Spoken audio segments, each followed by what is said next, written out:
Hi, നിങ്ങളെല്ലാവരും സുഖമായിട്ടിരിക്കുന്നു. ഞങ്ങളും കുഴപ്പമില്ലാതിരിക്കുന്നു കേട്ടോ. എനിക്ക് എന്നാണ് ഇന്ന് ഭയങ്കര ഒരു തലവേദന.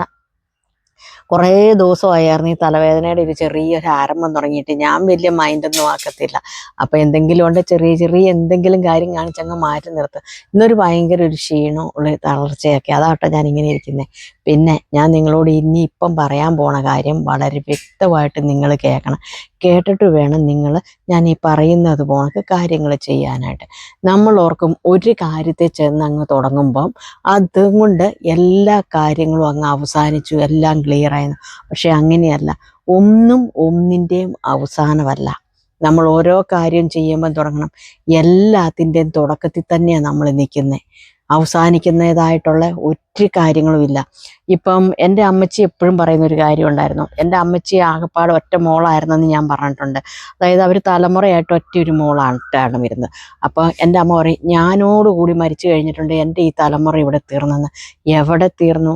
അമ്മച്ചിക്ക് 7 മക്കളുണ്ട്, അവർക്കും മക്കളുടെ മക്കളുണ്ട്. അപ്പോൾ അമ്മയുടെ ഈ പാരമ്പര്യം അങ്ങനെ അങ്ങ് നീണ്ടങ്ങ് പോകും. അതാ ഞാൻ പറഞ്ഞ് ഒന്ന് അവസാനിച്ചെന്ന് പറഞ്ഞതുകൊണ്ട് അത് അതിൻ്റേതായ ഒടുക്കങ്ങളൊന്നുമല്ല, എല്ലാം തുടക്കത്തിൽ തന്നെയാണ്. ഒരു മനുഷ്യന് ഒരു വ്യക്തിയോട് വൈരാഗ്യം തോന്നിയാൽ എന്താ ചെയ്യുന്നത്? അവരെ കൊന്നുകളയും. അവരെന്നിട്ട് ജയിലിൽ പോകും. തിരിച്ചു വരുമ്പം ഇതിൻ്റെ പ്രതികാരം എതിർ ടീം തുടങ്ങും. അപ്പം അങ്ങനെ വീണ്ടും വാശിയും വൈരാഗ്യവും കുടിപ്പക പോലെ അങ്ങ് നീണ്ടു പോകുന്ന ഒരു സംഭവമാണിത്. പക്ഷെ അപ്പം നമ്മൾ എന്താ ചെയ്യേണ്ടത്? നമ്മൾ മാന്യമായിട്ട് ഒന്നിലും പെടാതെ ഒതുങ്ങി അങ്ങ് നിന്നേക്കണം. ചിലപ്പം നമ്മൾ അങ്ങനെ ഒതുങ്ങി നിന്നാലും ഇങ്ങോട്ട് വന്ന് കയറുന്നവരുമുണ്ട്. അപ്പം ഇങ്ങോട്ട് വന്ന് കയറുന്നവരെന്ന് പറയുമ്പോൾ 10 പേര് കഴിയുമ്പോൾ അവർക്ക് മനസ്സിലാകും അവർ നിരപരാധിയായിരുന്നു, അപ്പോൾ ആ കേസ് അവിടെ വിടട്ടെ എന്ന് വിചാരിക്കും. എന്ന് പറഞ്ഞോണക്കാണ് എല്ലാ പ്രശ്നങ്ങളും. എല്ലാ പ്രശ്നത്തിൻ്റെയും ഒടുക്കവും ഇവിടെ തന്നെ തീരട്ടെ എന്ന് നമ്മളങ്ങ് വിചാരിച്ച്. ഒരാൾ നമ്മുടെ കുടുംബത്തോട് എന്തെങ്കിലും ദോഷപ്രക്രിയകൾ ചെയ്തിട്ടുണ്ട്, നമ്മൾ ഉടനെ മറുകൃതി ചെയ്യാനായിട്ട് അവർക്കിട്ട് പോകും. തിരിച്ച് വീണ്ടും ഇങ്ങോട്ട് ചെയ്യുന്നു. ഇങ്ങനെ ചെയ്ത് മുടിവല്ലാതെ നന്മയൊന്നുമില്ല. നമ്മുടെ കുടുംബം ഒരിക്കലും നന്നാകാൻ പോകുന്നില്ല. അപ്പം കുറേയെല്ലാം നമ്മുടെ അന്ധവിശ്വാസങ്ങളും കാര്യങ്ങളും ഒക്കെയാണ് അതിൻ്റെ അകത്തൊരു വിഷമഘട്ടം എന്ന് പറഞ്ഞു കഴിഞ്ഞിട്ടുണ്ടെങ്കിൽ. ഈ കഴിഞ്ഞ ഒരു ദിവസം എന്നെ എൻ്റെ ഒരു ഫോണിലേക്ക് ഒരു കോള്, നോർമലി കോൾ, അമ്മയുടെ ഫോണ് ഞാൻ പറഞ്ഞായിരുന്നല്ലോ കഴിഞ്ഞ ദിവസം കംപ്ലൈൻ്റ് ആയിട്ട് മൊബൈൽ ഷോപ്പിൽ നന്നാക്കാൻ കൊടുത്തേക്കുമെന്ന്. അതേലോട്ട് ഞാൻ പറഞ്ഞില്ലായിരുന്നോ, ഞാൻ കുറേ ദിവസം 10-22 ദിവസമായിട്ട് ഇവിടെ ഇല്ല, ഇടുക്കിയിലായിരുന്നെന്ന്. അപ്പം കോളുകൾ വന്നു കഴിഞ്ഞപ്പോഴത്തേനും അതിൻ്റെ അകത്തെ വിശദ വിവരം പിള്ളേർ എനിക്ക് റെക്കോർഡ് ചെയ്തിട്ട് ഇട്ട് തന്നൊരു കാര്യമാണ് നിങ്ങളോട് പറയുന്നത്. ചേച്ചി, എൻ്റെ കുടുംബത്തോട് ഇങ്ങനെ നിരന്തരം ഓരോരുത്തർ ഓരോ കൂടോത്രവും കാര്യങ്ങളും ഞങ്ങൾക്ക് ആ രോഗങ്ങളായിട്ടും കടബാധ്യതയായിട്ടും കുടുംബത്തെന്നും പ്രശ്നം തന്നെയാണ് ചേച്ചി. ഞങ്ങൾ ചെയ്യാത്ത പരിപാടികളൊന്നും ഇല്ലെങ്കിൽ കുടുംബം വരെ പണയത്തിലായെന്ന് പറഞ്ഞു. എന്തിനാന്നേ അങ്ങനെയൊക്കെ ചെയ്യുന്നത്? കുറേയെല്ലാം എന്ന് വെച്ച് കഴിഞ്ഞാൽ 100% ഉണ്ടെങ്കിൽ അതിൽ എൻ്റെ ഒരു രീതിയിൽ പറയുകയാണെങ്കിൽ ഒരു 85% നമ്മുടെ മനസ്സിൻ്റെ തോന്നലും നമ്മൾ അന്ധവിശ്വാസത്തിൻ്റെ പുറകെയുള്ള പാച്ചിലുമാണ്. ഇതിൻ്റെ അകത്തൊരു 15% നമ്മൾ എടുക്കാവുള്ളൂ. എന്താ 100% എന്ന് പറയുമ്പോൾ ഇത്രയും ഉണ്ടെങ്കിൽ 15% എന്ന് പറയുമ്പോൾ ഒരു ഇത്രയേ വരത്തുള്ളൂ. ഇത്രയും നമ്മൾ കണക്കിലെടുക്കാവുള്ളൂ.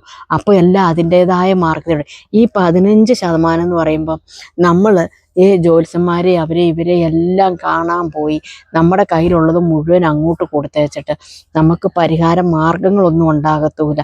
ചിലർ നല്ല കാര്യങ്ങൾ, ഞാൻ നിങ്ങളോട് പറയും, ഗണപതി ഹോമം നമ്മൾ പോയി കഴിക്കുന്നു, അത് യാതൊരു ദോഷങ്ങളുമില്ല.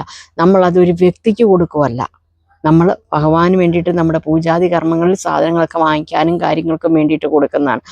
ഏലസ് കാര്യങ്ങളൊക്കെ ചോദിക്കുമ്പോൾ ഓരോരുത്തർ പേടി തട്ടാതിരിക്കാനും ഭയപ്പാട് മാറാനും ഒക്കെ, അതിനൊന്നും ഞാനൊന്നും പറയുന്നില്ല. അല്ലാതെ നമ്മുടെ വീടിൻ്റെ മുറ്റത്ത് ആരെങ്കിലും എന്തെങ്കിലും കൊണ്ട് ചെയ്തു എടുത്തു എന്നൊക്കെയുള്ള ഒരു ദോഷങ്ങൾ എൻ്റെ ഇതുണ്ടെന്നൊക്കെ പറയുമ്പോൾ അതിൻ്റെ അകത്തൊരു ചെറിയൊരു പ്രശ്നമുണ്ട്. അപ്പോൾ അതേ വെച്ച് ആൾക്കാർ മുതലാക്കാൻ നോക്കും. നിങ്ങളുടെ വീട്ടിൽ വലിയ ഹോമം നടത്തണം, അല്ലെങ്കിൽ ആ കാര്യം അങ്ങനെ ചെയ്യണം ഇങ്ങനെ ചെയ്യണമെന്നൊക്കെ പറയും. അതിൻ്റെ ഒന്നും നിങ്ങൾ പുറകെ പോകണ്ട. പിന്നെ ചില വീടുകളിൽ അത് നമുക്ക് അനുഭവമുണ്ട്. സത്യമായിട്ട് എൻ്റെ ഈ 2 കണ്ണിനും കണ്ട ചില അമ്പലത്തിൽ നിന്ന് മറ്റൊരു അമ്പലത്തിലേക്ക് ചില പോക്കുവരവുണ്ട്. അല്ലെങ്കിൽ ചിലപ്പം കൊള്ളിത്തേരിൻ്റെ ഒരു ചെറിയൊരു പ്രശ്നം വെച്ചാൽ നമ്മൾ നോക്കിയിരിക്കുമ്പോൾ ഇങ്ങനെ ഷൂന്നും പറഞ്ഞൊരു തീവട്ടം പോണക്ക് അങ്ങോട്ട് കടന്നു പോകും. അത് ഈ കൊള്ളിത്തേറിൻ്റെ പ്രത്യേകത. അങ്ങനെയൊക്കെ ഉണ്ടെങ്കിൽ നമ്മൾ അന്നേരം ആ സമയത്തൊക്കെ പുറത്തിറങ്ങിയിരിക്കുമ്പോൾ അത് നമുക്ക് ശാരീരികമായിട്ടും കുടുംബമായിട്ടും നമുക്ക് ദോഷമായിട്ട് വരും. അല്ലാണ്ട് വലിയ ആനുകൂല കാര്യങ്ങളൊന്നുമില്ല. എല്ലാവരും പറയും ചേത്ത് ദോഷമാണ്, കണ്ണ് ദോഷമാണ്, എൻ്റെ മോൻ നന്നായിട്ട് പഠിച്ചുകൊണ്ടിരുന്നതാണ്, അല്ലെങ്കിൽ അവൻ നല്ലവനെ ജോലിക്ക് പൊയ്ക്കൊണ്ടിരുന്നതാണ്, അല്ല ഭർത്താവ് പൊയ്ക്കൊണ്ടിരുന്ന, കുടിയും ബഹളവും അലമ്പും ഒന്നുമില്ലാഞ്ഞെന്നേ ഇപ്പോഴിത് ഇങ്ങനെ കണ്ടേ പിന്നെ, അല്ല അങ്ങനെ കിട്ടിയേ പിന്നെയാ എൻ്റെ ഭർത്താവ് അങ്ങനെ പോയത് ഇങ്ങനെ പോയെന്ന് പറയും. നമ്മുടെ മനസ്സ് വെച്ചാൽ നമുക്ക് പരിഹരിക്കാൻ പറ്റാത്തതായ ഒരു കാര്യങ്ങളാണ്. നമുക്ക് പറ്റത്തില്ലെന്ന് തോന്നുമ്പോഴാണ് നമ്മുടെ മനസ്സ് കൈവിട്ട് പോകുന്നത്, നമ്മൾ മറ്റൊരു വ്യക്തിനെ ആശ്രയിക്കാൻ പോണത്. അപ്പം അതിനൊരു തക്കതായ ഒരു ചെറിയൊരു പരിഹാരം മാർഗ്ഗം നിങ്ങൾക്ക് പറഞ്ഞുതരാം. അപ്പം ഞാൻ പറഞ്ഞല്ലോ, എനിക്കൊരു ഫോൺ കോളിലെ ഒരു സംഭാഷണമാണ് ഇപ്പം ഞാൻ നിങ്ങളോട് പറഞ്ഞത്. എൻ്റെ കുടുംബം കൈവിട്ടു പോയി, കുടുംബം കടക്കടിയിലായി, ഇനി ചെയ്യാത്ത കാര്യങ്ങളില്ല. ഈ പറയുന്ന പുള്ളിക്കാരി ഞാൻ ഞെട്ടിപ്പോയി.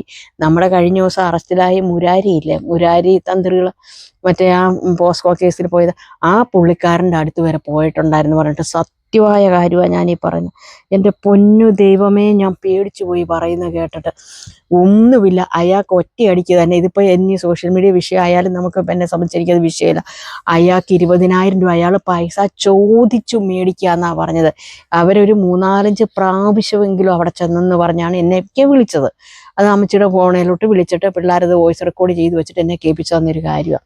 ഞാനൊരു കാര്യം പറയട്ടെ, നിങ്ങൾക്ക് അങ്ങനെയൊക്കെ വല്ല ഒരു തോന്നലോ കാര്യങ്ങളോ നിങ്ങളുടെ മനസ്സിലുണ്ട്, നിങ്ങളുടെ കുടുംബത്തോട് ആരെങ്കിലും, നിസ്സാരമായിട്ട് ഞാനൊരു കാര്യം പറഞ്ഞുതരാം. നിങ്ങളൊരു ചുവട് മുറി ചിരട്ട എടുക്കുക, കണ്ണൻ ചിരട്ടയല്ല, ചുവട് ചിരട്ട, തുളയില്ലാത്ത ഭാഗം, കണ്ണില്ലാത്ത ഭാഗം, അതിൻ്റെ ചകിരിയെല്ലാം നന്നായിട്ട് പറിച്ച് കളഞ്ഞ് കഴുകി ഒന്ന് ഉണക്കി വെയിലത്ത് വെച്ചിട്ട് എന്ത് ചെയ്യണമെന്ന് ചോദിച്ചിട്ടുണ്ടെങ്കിൽ, അതിൻ്റെ അകത്തോട്ട് ഒരു ഇരുമ്പിൻ്റെ ആണി, ഇപ്പം വാർക്കയാണി ഇറങ്ങിയിട്ടുണ്ട്, വാർക്കയാണിയല്ല വേണ്ടത്, ഇരുമ്പിൻ്റെ ആണി, പണ്ടൊക്കെ ഉള്ളതില്ല ഇരുമ്പാണി, ആ ഒരു ഇരുമ്പാണി ഒരു 3 വിടുക. ഇതുപോലെ 3 ഞൂടിൽ, ഇങ്ങനെ 3 ഞൂടിൽ അരി അതിൻ്റെ അകത്തോട്ട് ഇടുക. അതുപോലെ ഉണക്ക മഞ്ഞൾ 3 കഷ്ണം ഇടുക. അതുപോലെ കരി, അതുപോലെ നമ്മൾ അടുപ്പിൽ തീ കത്തിച്ചിട്ട് കിട്ടുന്ന കരിയെ ഒരു 3 കഷ്ണം ഇടുക. പിന്നെ വേണ്ടത് എന്താണെന്ന് ചോദിച്ചിട്ടുണ്ടെങ്കിൽ, നമ്മുടെ വീട്ടിൽ തന്നെയുള്ള ഒരു സാധനമാണ് അത്. നിങ്ങളുടെയൊക്കെ വീട്ടിലുണ്ടാവോ ഇല്ലയോ, ഇല്ലാത്തവരൊന്ന് കടയിൽ നിന്ന് മേടിച്ചോളുക. ഒരു 3 പച്ചക്കർപ്പൂരം, ഇത് ഇത്രയും ഈ സാധനങ്ങൾ ഈ ചിരട്ടയ്ക്കകത്ത് ഇടുക. ഇത് നിങ്ങൾ ചെയ്യുന്നതിന് മുമ്പായിട്ട് കുളി കഴിഞ്ഞിട്ട് വേണം ചെയ്യാനായിട്ട്.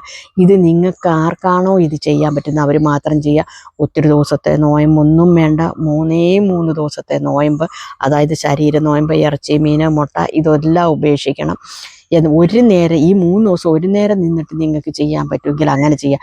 ഇതാർക്ക് വേണേലും ചെയ്യാം, ഹിന്ദുക്കൾക്കോ മുസ്ലിംസിനോ ക്രിസ്ത്യൻസിനോ ആർക്കും, ജാതി മതഭേദമന്യേ ആർക്ക് വേണേലും ചെയ്യാൻ പറ്റുന്ന കാര്യം ഞാൻ ഈ പറഞ്ഞു തരുന്നത്. ഇപ്പം പുറത്തൊന്നും പോകണ്ട, നിങ്ങൾ ഒന്നും ചെയ്യണ്ട.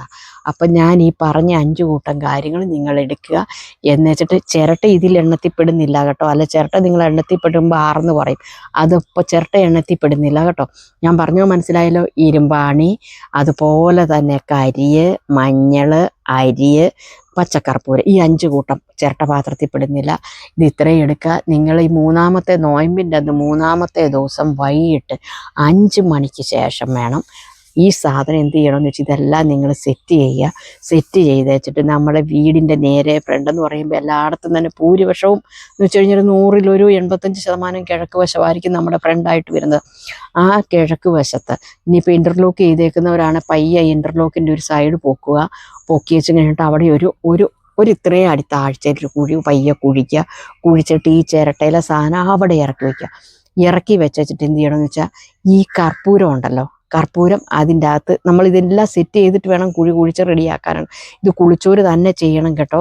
എന്ന് വെച്ചിട്ട് ഇനി ഇപ്പം കുളിക്കാത്തവരാണ്, ഇൻ്റർലോക്ക് അല്ലെങ്കിൽ തറഞ്ഞു കിടക്കുന്ന മണ്ണാണ്, ആണുങ്ങളോ അല്ല ആരാ ചെയ്യുന്നതെന്ന് വെച്ചാൽ, അല്ലെങ്കിൽ അത് കുഴിച്ചിട്ട് കൊടുക്കുന്നതിന് കുഴപ്പമൊന്നുമില്ല. എന്ന് വെച്ചിട്ട് ഇത് ഈ കുഴിക്കകത്തോട്ട് ഇറക്കി വെച്ചിട്ട് ഈ കർപ്പൂരം തീ കത്തിച്ചേക്കണം. അപ്പം നിങ്ങളുടെ മനസ്സിൽ ആ വീട്ടിൽ എന്ത് ദോഷമാണോ എന്ത് കാര്യമാണോ അത് നിങ്ങൾ മനസ്സിൽ പ്രാർത്ഥിച്ചുകൊണ്ട് വേണം കർപ്പൂരത്തിന് തീ വെക്കാനായിട്ട്. തീ വെച്ചതിന് ശേഷം എന്ത് ചെയ്യണമെന്ന് വെച്ച് കഴിഞ്ഞാൽ, നല്ല ഒരു വെച്ചാൽ വാഴയെന്ന് പറഞ്ഞാൽ വാഴയുടെ തുഞ്ചറ്റമില്ല, നമ്മൾ ഈ സദ്യക്കൊക്കെ ഇല വെട്ടിയാലേ, അങ്ങനത്തെ ആ ഇല വാഴേൻ്റെ പുറകിൽ തന്നെ കിടപ്പുണ്ടായിരുന്നു. ഇത് കണ്ടോ, ഇങ്ങനത്തെ ഈ അറ്റം ഇവിടെ വെച്ച് ഇങ്ങനെ കട്ട് ചെയ്യുക. ഇവിടെ വെച്ച് കട്ട് ചെയ്ത് ഇങ്ങനെ ഒരു പീസ് എടുക്കുക. ഇത് ഞാൻ നിങ്ങളെ വളരെ വ്യക്തമായിട്ട് കാണിച്ചു തരുന്നതാണ്. ഈ ഇലയ്ക്ക് മുറിപാടോ മറ്റു കാര്യങ്ങളോ ഒന്നും കാണരുത്. അതുപോലെ ഇങ്ങനെ കീറി എടുക്കരുത്. ഇങ്ങനെ നിങ്ങൾ കട്ട് ചെയ്തിട്ട് ഈ പോർഷൻ എടുക്കുക. എന്ന് വെച്ചിട്ട് ഈ കർപ്പൂരം കത്തിച്ചതിന് ശേഷം ഈ ഇലയിട്ട് ആ ചിരട്ട അങ്ങ് മൂടിയേക്കുക. മൂടിയിട്ട് അതിൻ്റെ പുറത്ത് പണ്ടത്തെ പോലെ തന്നെ മണ്ണും എല്ലാം ഇട്ട് മൂടി, ഈ ഇൻ്റർലോക്കാണ് ഇൻ്റർലോക്ക് എടുത്ത് വയ്ക്കുക, അതല്ലേ മണ്ണിട്ട് മൂടി അങ്ങ് ചവിട്ടി ഉറപ്പിക്കുക. പരമാവധി നിങ്ങളൊരു 10-15 ദിവസം ഇതിൻ്റെ പുറത്തുകൂടെ ചവിട്ടി നടക്കാതെ നിങ്ങൾ ശ്രദ്ധിക്കുക. അത് കഴിഞ്ഞ് നിങ്ങളിത് എടുത്ത് കളയൊന്നും വേണ്ട, ഇത് അവിടെ തന്നെ ഇരുന്നോട്ടെ, മാറ്റാൻ നിൽക്കരുത്.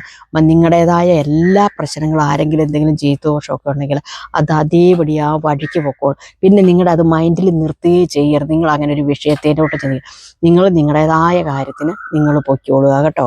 അപ്പം ഞാൻ ഈ പറഞ്ഞു തന്നതിൽ എന്തെങ്കിലും സംശയങ്ങളോ കാര്യങ്ങളോ ഉണ്ടെങ്കിൽ കമൻറ്റ് ബോക്സിൽ വന്ന് കമൻറ്റ് ചെയ്യാൻ മറക്കരുത്. അടുത്ത വീഡിയോയിൽ വീണ്ടും കാണാൻ. Tata bye bye. ഓക്കേ.